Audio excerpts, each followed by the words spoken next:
The story begins in Poland, in a beautiful place where I would like to retire someday.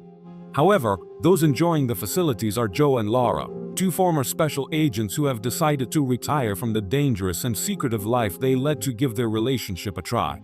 They love each other deeply and are willing to abandon their entire past for a small part of what would be a future together. On a perfect morning, they wake up more in love than yesterday and meet Roland and Bridget in the dining room, a couple also looking for the same thing, except Roland has a much duller job. Bridget is a docker and has few vacations a year. This was Roland's idea, who has his own sales company and it practically runs itself. When our couple is asked what they do for a living, they already had a lie prepared. They have a small antique shop and had been planning this trip for years. Later that day, Joe feels like exploring the place, but the food didn't sit well with Lara, so she doesn't join him.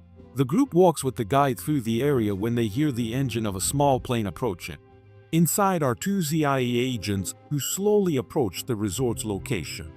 Suddenly, gunshots are heard and the agents die, leaving the plane at the mercy of the wind and gravity. Joe hears the gunshots. It's a sound he's well familiar with and decides to follow the noise through the forest. From her room, Laura can see a large cloud of smoke rising from the forest and she worries about her husband. So she sends him a message with the satellite phone. Meanwhile, Joe is arriving with Bridget at the impact zone. She, with her medical instinct, runs to see if she can help. But the individuals clearly each have a gunshot wound to the head. They are dead, and it's obvious this is not an accident. The rest of the tourists watch the crash in astonishment, while Joe checks the pilot and finds a USB in his pocket. Bridget advises him not to touch them, but Joe asks if he's not a little curious about why they were killed. From the control center, the CIA is listening to the conversation over the radio and realizes the USB is in the wrong hands, so they need to recover it quickly. Ronald, the project director, ordered a search immediately. They need the USB because it contains compromising evidence of many important people. Before Joe can continue checking, a group of mercenaries appears and surrounds the area. Their leader, a man named Orlean, interrogates those present, and when a woman complains about his questions, he executes her in front of everyone to show this is not a game and their lives are at risk if they do not answer sincerely. Orlean asks Joe if he found anything in the crash, but he lies naturally despite having a gun to his head. As soon as Orlean turns his back, Joe attacks one of his men, steals a weapon, and flees on a motorcycle through the forest. While Joe speeds through the forest, Ronald contacts Chester, a former agent still on the payroll for cases like this. Ronald orders him to hunt Joe and recover the USB as soon as possible. Chester asks why they are chasing a retired agent, wondering if they will do the same to him. Ronald tells him the memory Joe stole has sensitive information and is a national security matter. Stop wasting time and get to work. Minutes later, Chester is in a helicopter heading to the location. Meanwhile, Orlean is following Joe through the forest and after finding the motorcycle in a ditch, he yells from there. He knows Joe is nearby, so he threatens to go to the resort and kill everyone, and he doesn't hand over the drive. However, Joe is not stupid. He informed his wife of what's happening a while ago. Laura, who is already geared up and carrying everything she might need, goes to Ronald's room to tell him that his wife is at risk. While they argue, Lara hears a branch break, so they hide. Immediately afterward, some men enter the room and Lara surprises them using her stealth and kills them.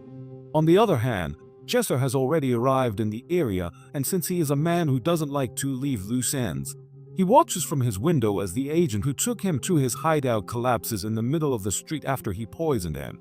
Joe, who has arrived in the city, takes a moment to rest and then calls Ronald himself. The first thing he does is ask why this USB is so valuable that his men executed an innocent woman for it. Ronald tells him it has secret agency files, but Joe isn't stupid. If it were official, he wouldn't use murders. He is sure the USB contains evidence of his corruption, and since he detests corrupt agents, he won't hand it over just like that. In fact, he plans to publish the information so that each of those involved falls before justice.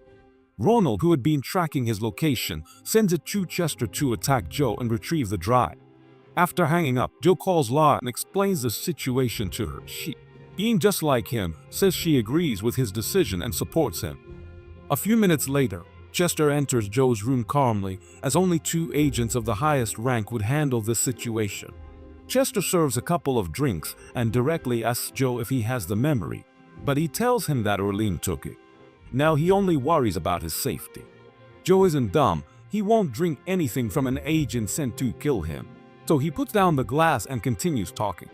While Chester is curious about the mercenaries who killed the hotel guests, he's not really interested in the memory's content.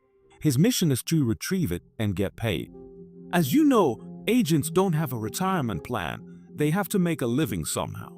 While his wife is sitting in an armchair having a pleasant discussion with another expert assassin, Lara has decided to wear the pants in the relationship and has attacked the men who keep the resort under their control.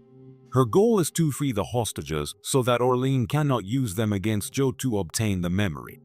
With great efficiency, Lara eliminates the guards one by one while hiding in the corners of the hotel waiting to hunt the next one. However, there are many of them and Crow, the team leader, is very strong and ruthless. So Lara loses to him and is tied to a chair. Crow is Russian, which makes it clear that the corrupt dealings Ronald is involved in are with that country. After discovering that Lara is Joe Kroll's wife, he informs Orlean so she can use her as a bargaining chip. This will surely make him think twice about his intention to publish the contents of the memory. She tells them that the only way to contact Joe is with the satellite phone, so she offers to notify him for them.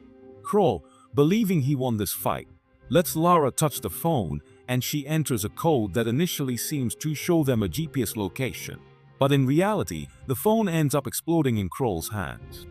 The explosion is strong enough to throw them off balance and she can make an attempt to escape.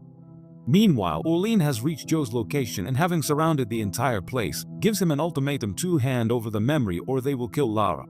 Immediately, he orders 3 of his men to enter and secure the lobby, but they hesitate for 1 second, which infuriates Orlean, who has no room for cowards in his ranks.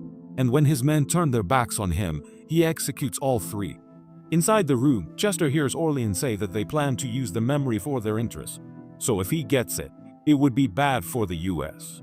And in the end, Joe and he are patriots, so they decide to make a truce for the moment. But Chester is clever and ensures success by tricking Joe and injecting a syringe into his arm.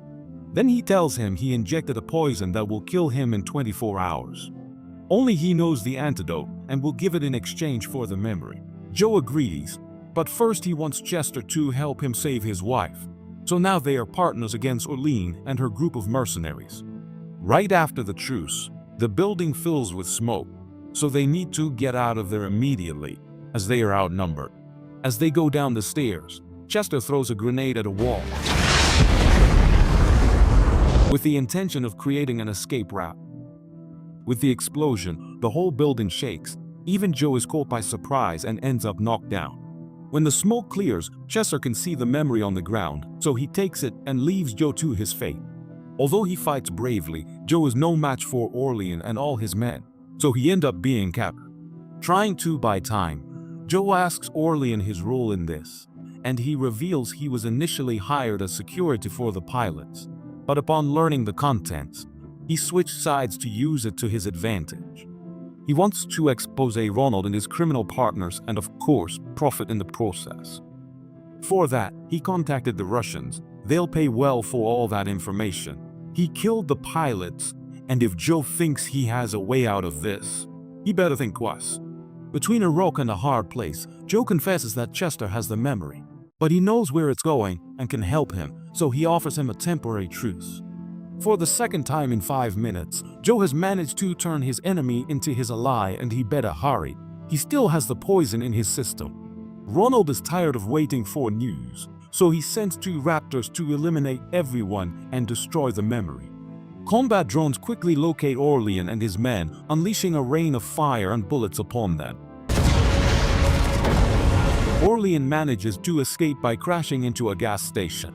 They only have a few seconds before the drone passes again and sends them to hell.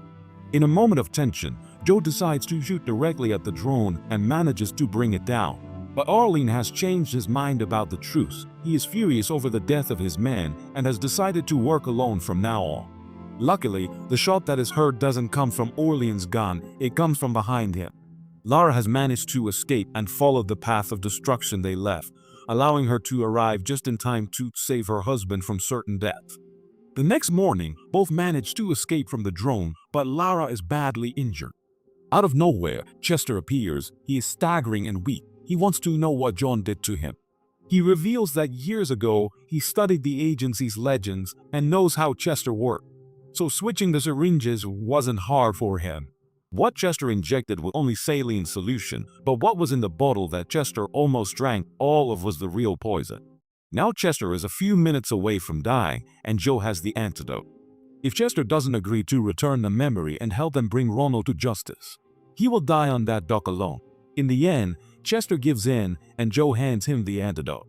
Now they are a team that will go against the director of the CIA, who has almost unlimited power.